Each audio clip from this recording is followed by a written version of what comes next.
함께 나누실 성경 말씀 요한복음 13장 1절에서 11절의 말씀입니다. 신약성서 169면입니다.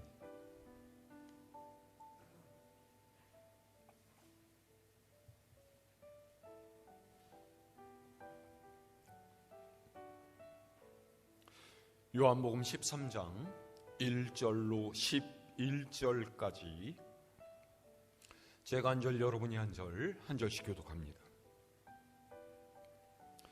6월절 전에 예수께서 자기가 세상을 떠나 아버지께로 돌아가실 때가 이른 줄 아시고 세상에 있는 자기 사람들을 사랑하시되 끝까지 사랑하시니라.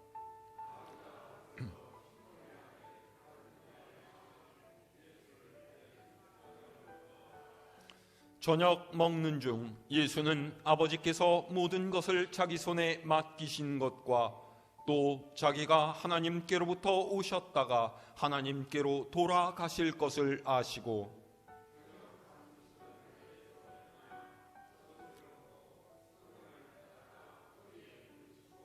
이에 대야에 물을 떠서 제자들의 발을 씻으시고 그 두르신 수건으로 닦기를 시작하여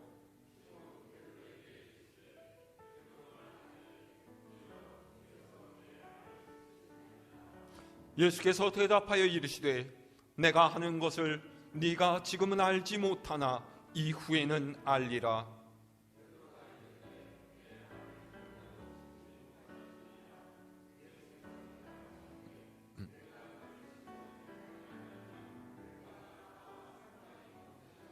시몬 베드로가 이르되 주여 내 발뿐 아니라 손과 머리도 씻어 주옵소서.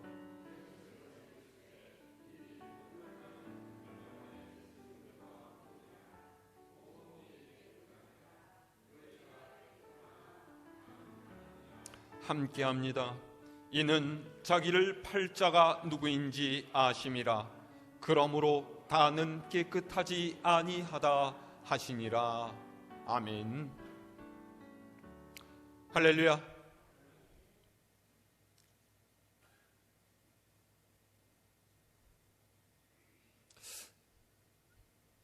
제가 옛날에 어떤 프로그램인지 기억은 안 나는데요,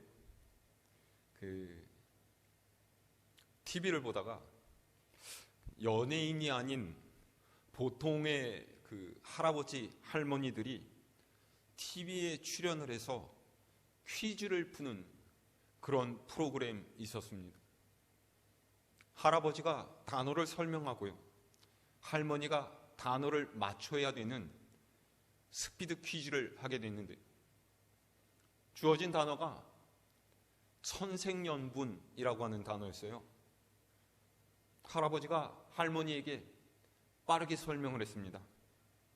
임자하고 나 사이를 뭐라고 해? 할머니가 머뭇거리지도 않고 재빠르게 외쳤습니다. 왼수! 할아버지가 얼굴이 빨개져 갖고서 다시 설명을 했어요. 아니 그것이 아니고 네 글자. 할머니가 잠시 고개를 갸우뚱하더니 이내 자신 있는 얼굴로 다시 외쳤습니다. 네 글자? 평생 왼수.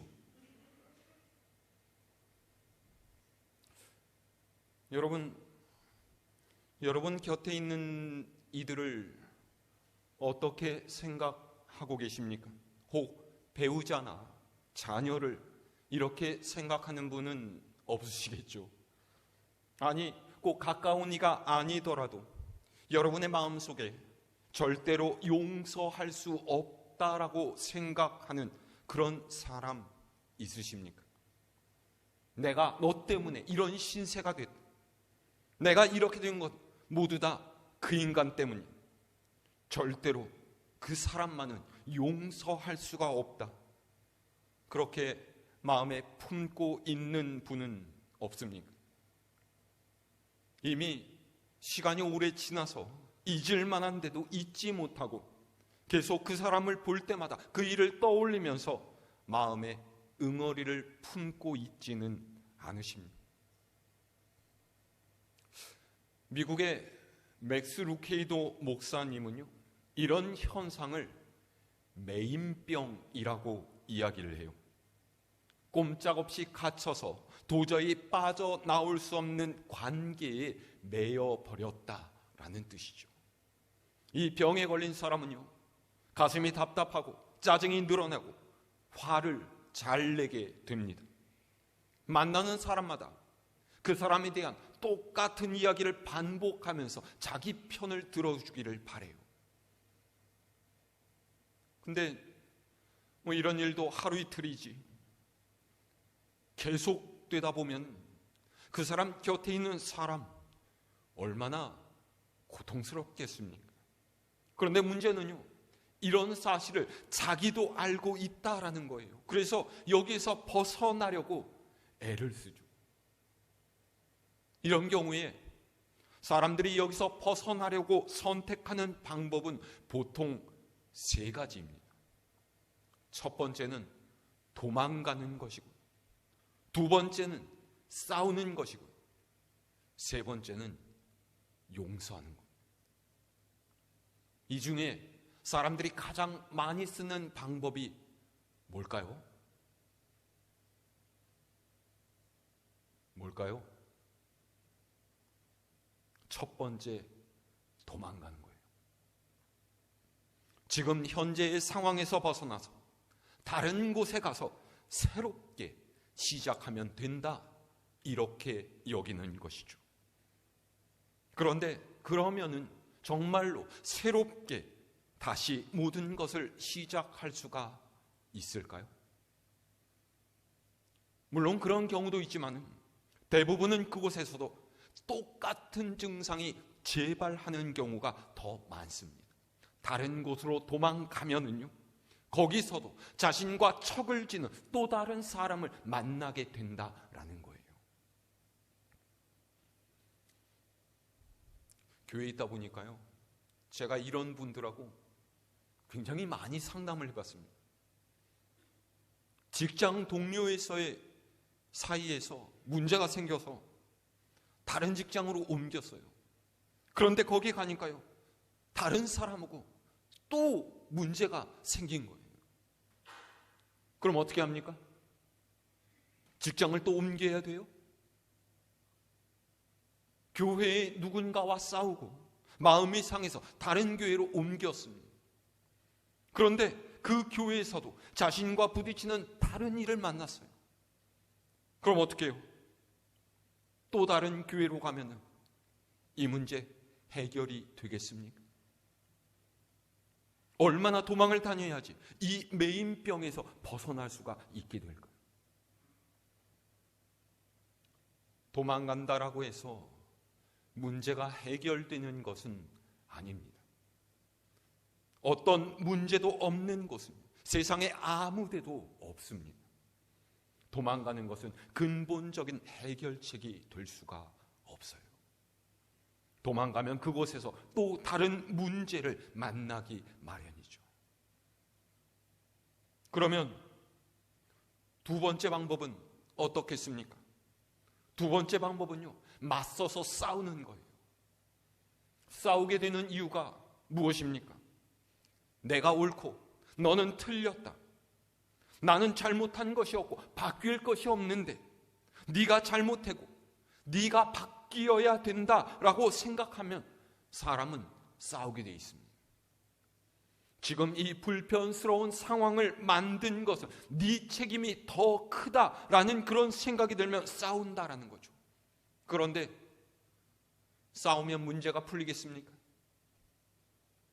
아무런 문제 없는 때로 회복되고 바뀔 수가 있어요? 그렇지 않습니다. 싸우게 되면요, 그 문제는 해결되는 것이 아니라 대부분 더 커지기 마련이에요. 가정은 전쟁터가 되고, 직장은 갑질의 현장이 되고, 교회는 더 이상 가고 싶지 않은 골치 아픈 곳이 되고 말죠. 예전에 그런 뉴스 본 적이 있습니다. 어떤 사람이 우연하게 30년 전에 고등학교 동창을 만났어요. 근데 이 친구는요, 고등학교 때에 심심치 않게 주먹을 휘둘르면서 주변 친구들을 괴롭히고 돈을 빼앗던, 자신도 수없이 괴롭혔던 사람이에요. 당연히 반가울 리가 없겠죠. 어쨌거나 오래전 일이었기 때문에 그래도 이제는 그때처럼 되지는 않을 것이다, 이렇게 생각을 했어요. 그런데 이 친구는요, 변한 게 없었습니다. 별의별 이유로 돈을 요구하고요, 가족들 앞에서 자신을 폭행하고 직장까지 찾아와서 행패를 부렸어요. 심지어는 아내와 자녀를 해치겠다고 협박까지 했죠. 살아도 사는 것 같지 않은 날이 계속되니까 이 사람 진저리가 나겠다, 뭔가 조치를 취해야 되겠다, 그렇게 생각을 했습니다. 그래서 싸우기로 선택했어요.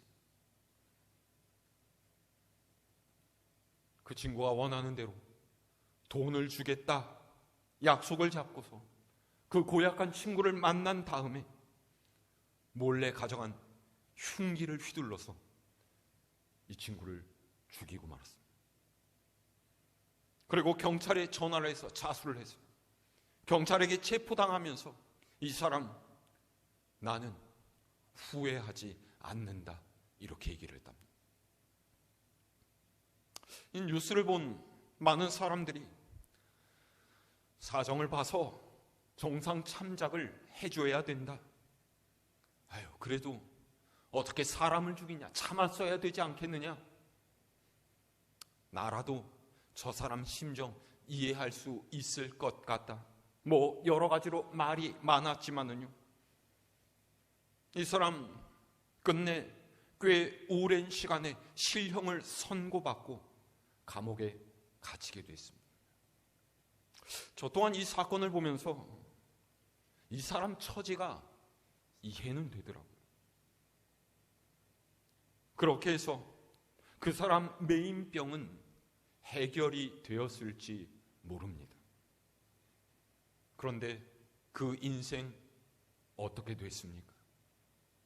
그 친구의 인생도 끝나고 본인의 인생도 끝이 났어요. 싸우면은요, 내가 이길지라도 함께 끝나는 인생이 되어버립니다. 성경에서 이와 비슷한 길을 걸었던 사람이 있죠. 바로 다윗의 아들 압살롬입니다. 그는 자기 누이를 강간한 이복형 암논을 용서할 수가 없었어요.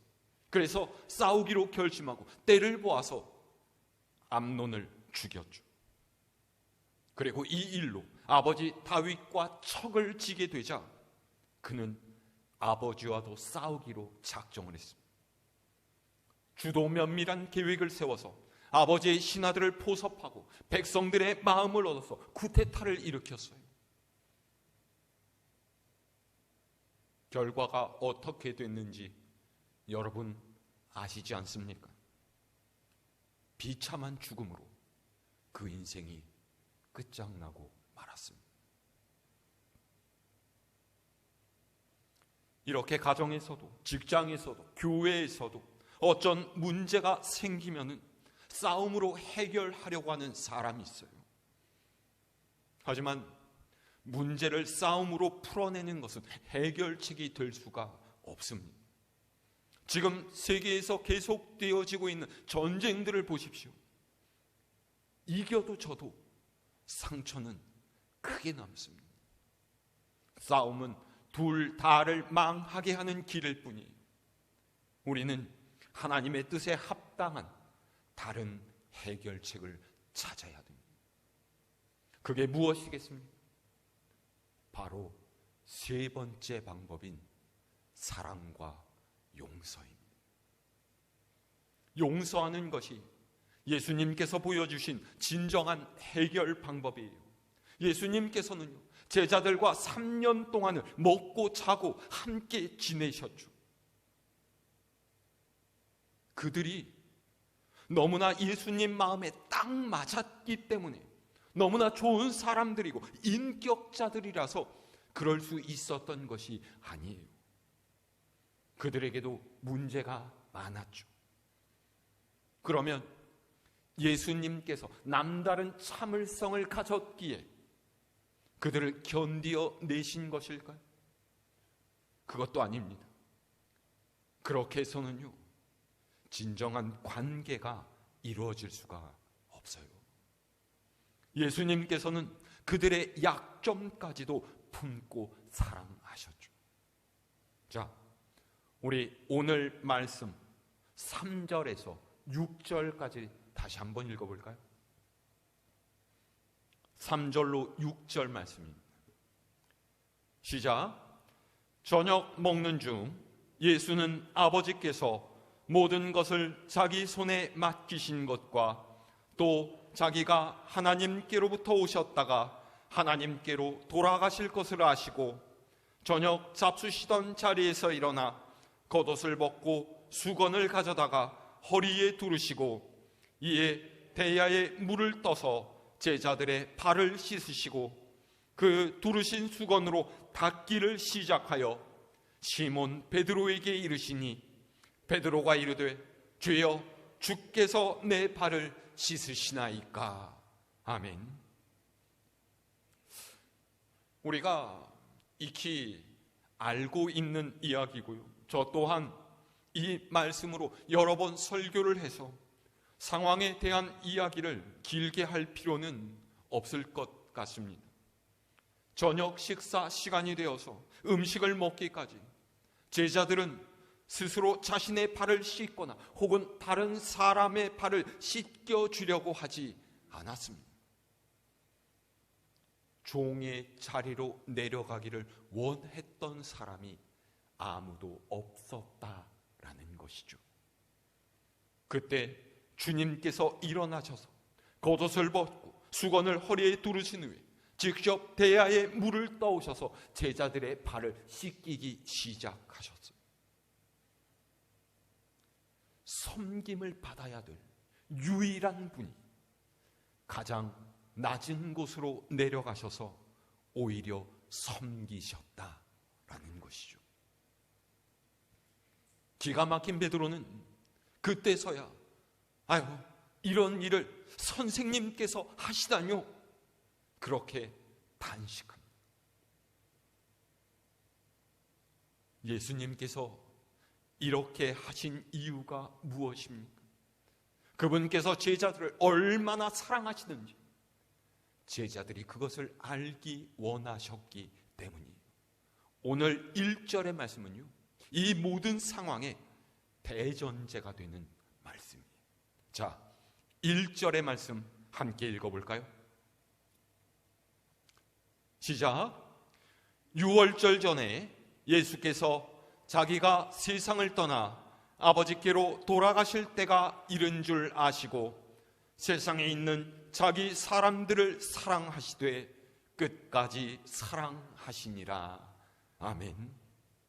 예수님께서는 이제 곧 자신이 고난을 받으시고 십자가에서 죽게 될 것을 아셨어요. 그런 상황에서 주님은 제자들을 끝까지 사랑하셨다라는 거죠.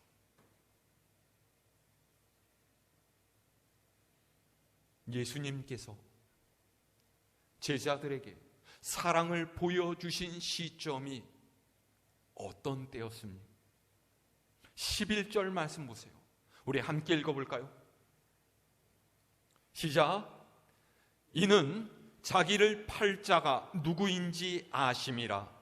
그러므로 다는 깨끗하지 아니하다 하시니라. 아멘. 뭐라고요?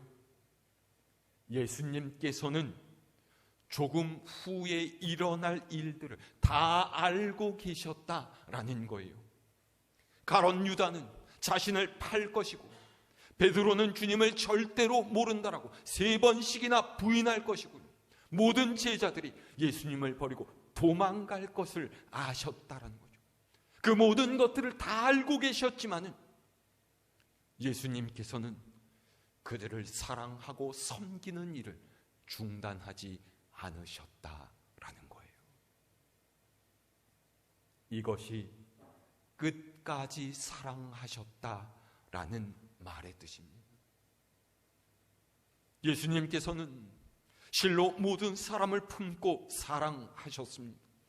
제자들은 모두 예수님을 버리고 배반하고 부인했지만 주님께서는 절대 그들을 버리지 않으셨어요. 그들은 예수님을 포기하고 떠나려고 했지만 예수님께서는 그들을 포기하지 않으셨죠. 그들을 피하지도 않으셨고 그들과 싸우지도 않으셨어요. 도리어 그들을 용서하시고 사랑으로 품어주셨습니다.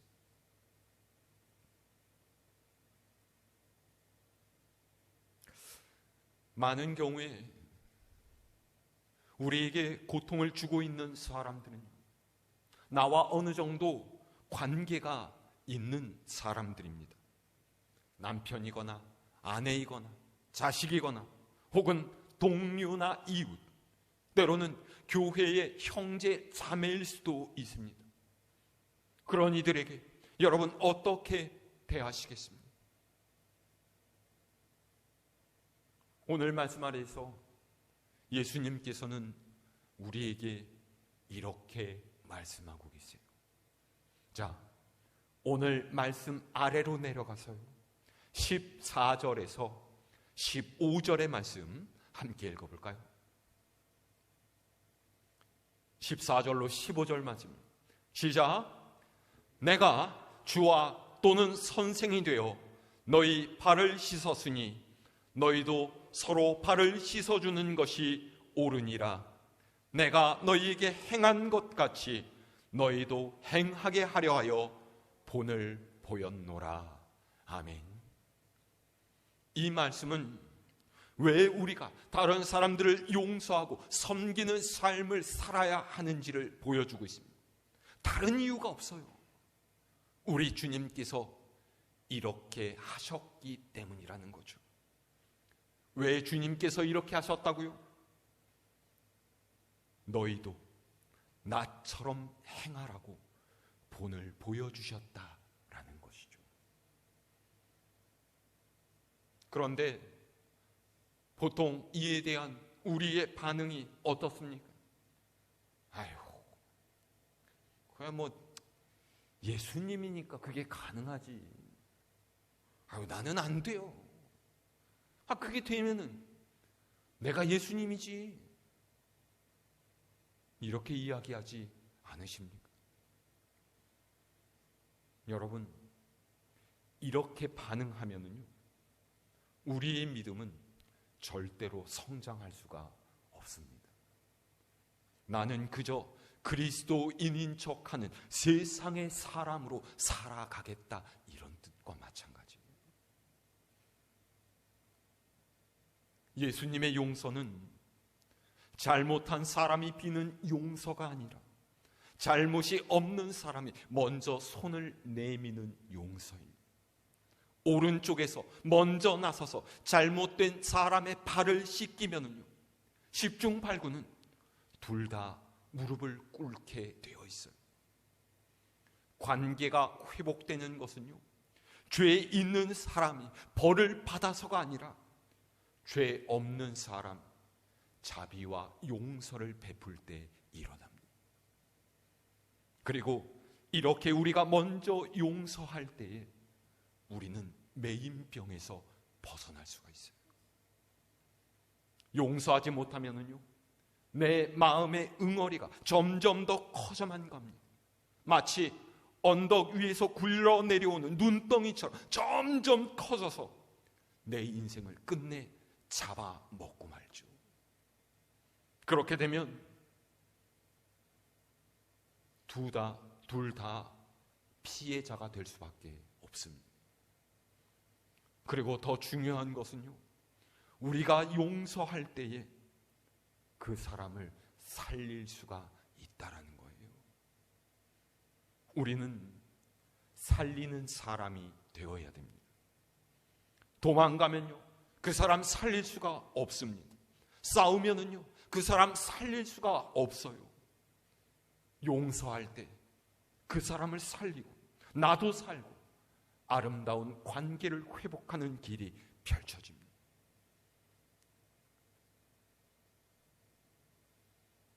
사람 사이에 문제가 생겼을 때 내가 잘못한 게 없다라고 생각하고 내 책임이 더 적다라고 생각된다라면 남의 용서를 받을 생각하지 마시고 내가 용서를 베풀 수 있기를 바랍니다. 그것이 바로 믿는 이가 해야 될 실천이에요. 사도 바울은요, 로마서 15장에서 이렇게 이야기하고 있어요. 믿음이 강한 우리는 마땅히 믿음이 약한 자의 약점을 담당하고 자기를 기쁘게 하지 아니할 것이라. 아멘. 믿음이 강한 우리는 마땅히 믿음이 약한 자의 약점을 담당하고 자기를 기쁘게 하지 않게 하라고 해요. 믿음이 강한 사람, 어떤 사람입니까? 하나님의 섭리를 믿는 사람. 그러니까 모든 일에는 하나님의 목적과 뜻이 있다라는 것을 믿는 사람이에요. 이 말은 내가 지금 이 사람과 이런 불편하고 힘든 관계가 된 것에도 하나님의 섭리가 있다라는 뜻입니다. 이 사람과의 관계를 통해서 내가 깨달아야 할 것이 있고 훈련받아야 할 것이 있고 성장해야 할 것이 있기에 하나님께서 나를 그 자리로 보내셨다라는 것을 믿는 것이죠. 그러면 어떻게 해야 됩니까?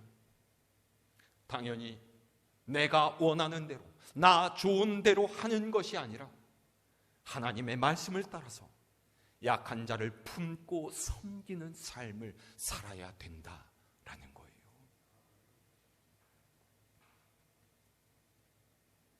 여러분, 우리가 모두 온전한 사람들이라서 우리의 가정이 온전해지는 것 아닙니다.